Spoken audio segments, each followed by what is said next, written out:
Beautiful combination that ended with a great left hook, right hand. But Terence got lackadaisical and moved in with his hands down again. Boy is a really great puncher. Crawford got hurt and did the right thing.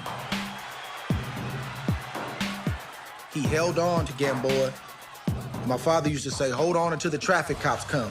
You gotta recover so you don't get knocked out or get knocked down. And that's what Crawford did. It's called ring right now, he's in recovery mode. And then as he starts to get his wits about him and get his legs under him, you'll start to see him throw more punches. He's cleared his head, and that is attributed to toughness, but also great conditioning.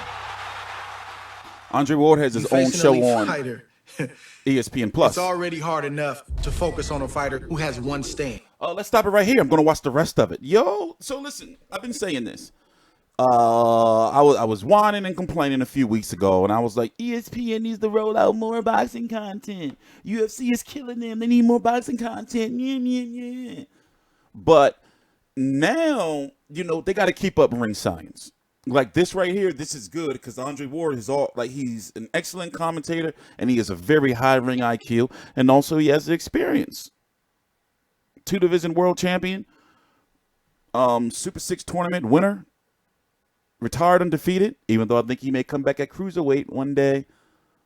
But I wonder how often are they going to do these?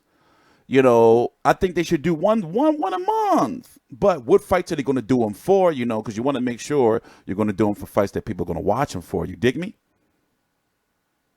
So, yes, they're going to do them for pay-per-view. So far, they have this show right here. Countdown. We saw 2 countdown shows. It was Countdown to Loma Crola, and it was Countdown to Crawford-Khan.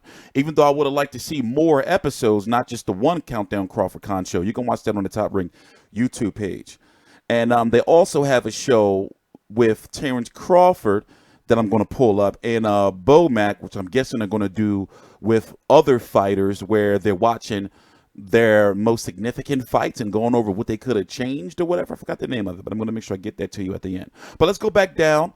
I guess I got to let you know what the show is first to let you see the opening. That's the, give you a little preview introduction of the show. It's on, as you can see, you can't see the little ESPN Plus logo.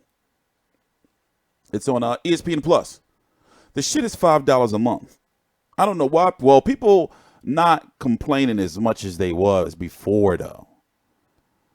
So it's one of those things, like, it's complimentary. You have to have it. And also when Disney Plus rolls out, which is a new streaming service, is Disney. They're going to take over the game. It's already being rumored that they're going to bundle Disney Plus, which you're going to have Disney Plus, trust me. There's rumors they're going to bundle Disney Plus with Hulu and ESPN Plus. So imagine even more boxing content probably going to come. But Bud Crawford's got to do more selling the fight. But let's talk about this, though. That's what we're here for. Here's the opening.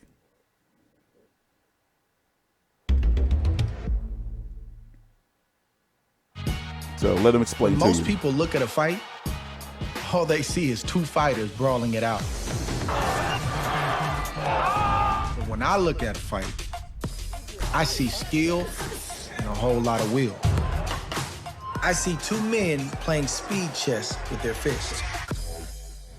I'm Andre Ward, Olympic gold medalist and 5-time world champion. Throughout my career and for everything I've accomplished, It's that easy. I've never stopped being a student of the game. There's a reason they call it the sweet science. He's one of my favorite fighters of all time. Crazy, right? Today on Ring Science, I'm getting you ready for the Terence Crawford Amir Khan Showdown, airing live Saturday, April 20th at 9 p.m. Eastern. So yeah, I'm able to do some real-time editing. So right now, as you can see, it's 8:35. So I'm going to watch the rest of this, and then I'm going to come back and give you a review. So this clock up here at the top is real-time. I'm TstreeT Controversy. This is TstreeT Controversy Live. Please subscribe. Once again, you can watch this on ESPN Plus. And also, they got to put out press release on this. I only found out about this from Andre Ward. No, from one of my moderators, Hassan, who told me about it.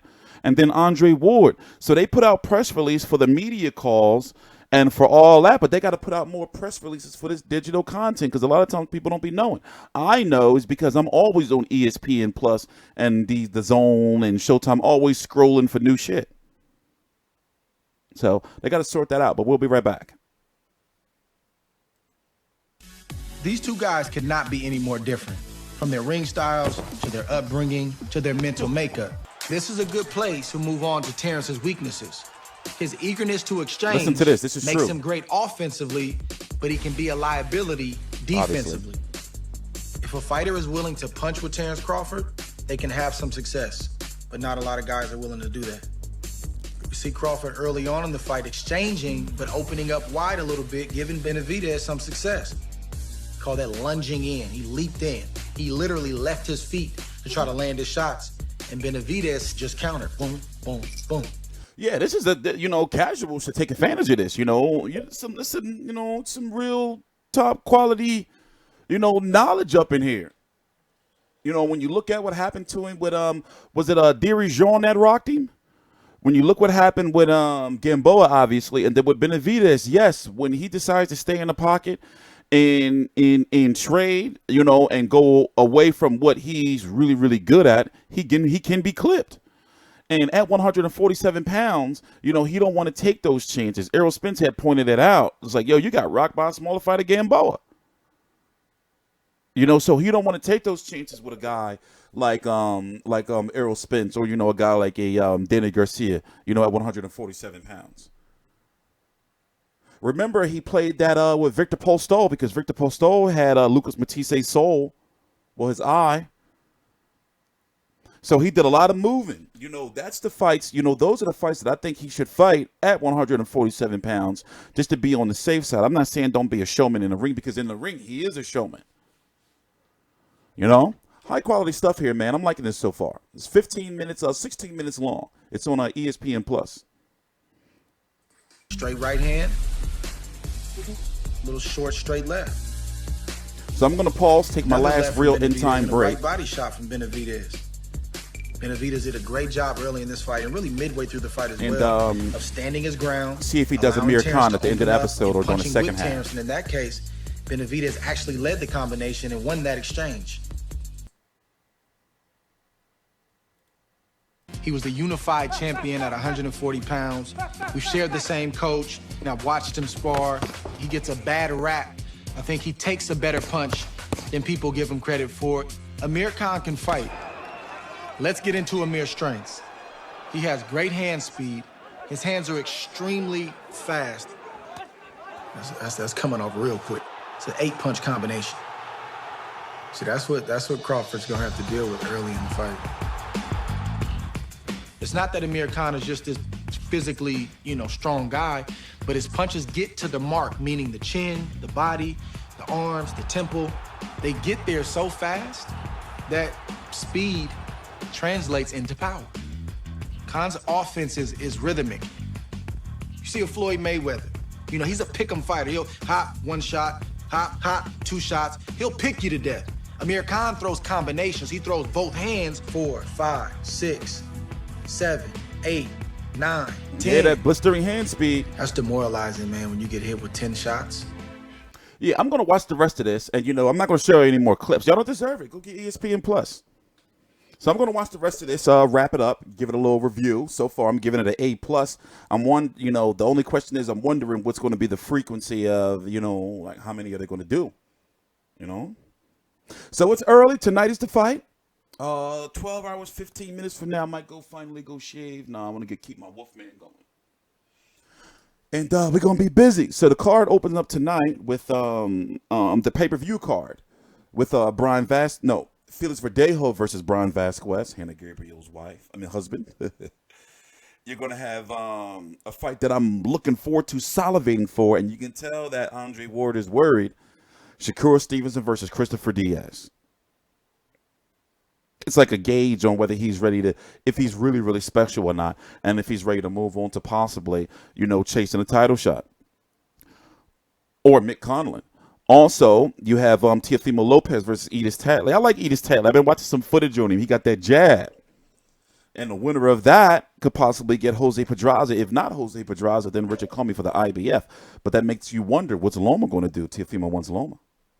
And then, of course, this fight right here that it has, when it first was announced, I was intrigued. I was never putting the fight down. I did a video the day the fight was announced. And I was never like putting the fight down. I was like, okay, I kind of wanted to see the Kell Brook, but I understand the logic going after the belt. But now I want to see it bad. I want to see it. I'm drooling. I'm drooling.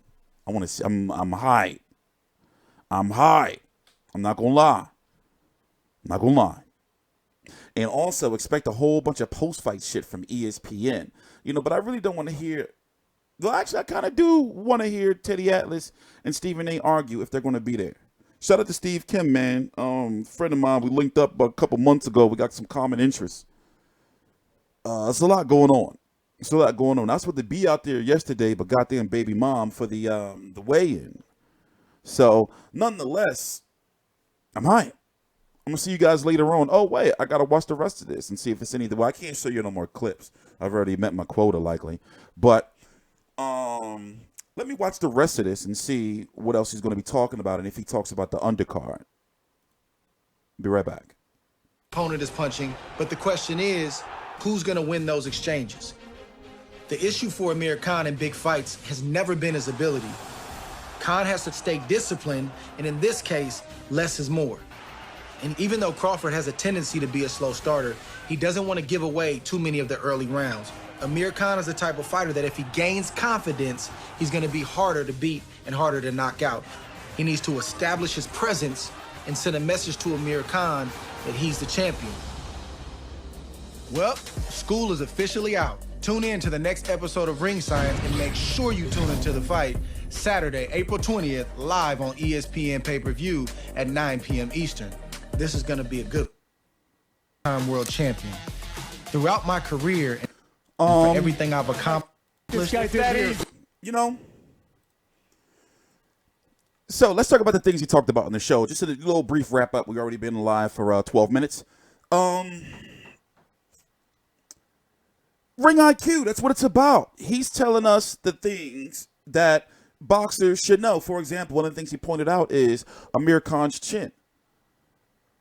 Well, yes, we know it's not real. Well, hardcore boxing fans know that if you see the shots that he get caught with, as Andre Ward puts it, him being a boxer, he puts his chin on a platter.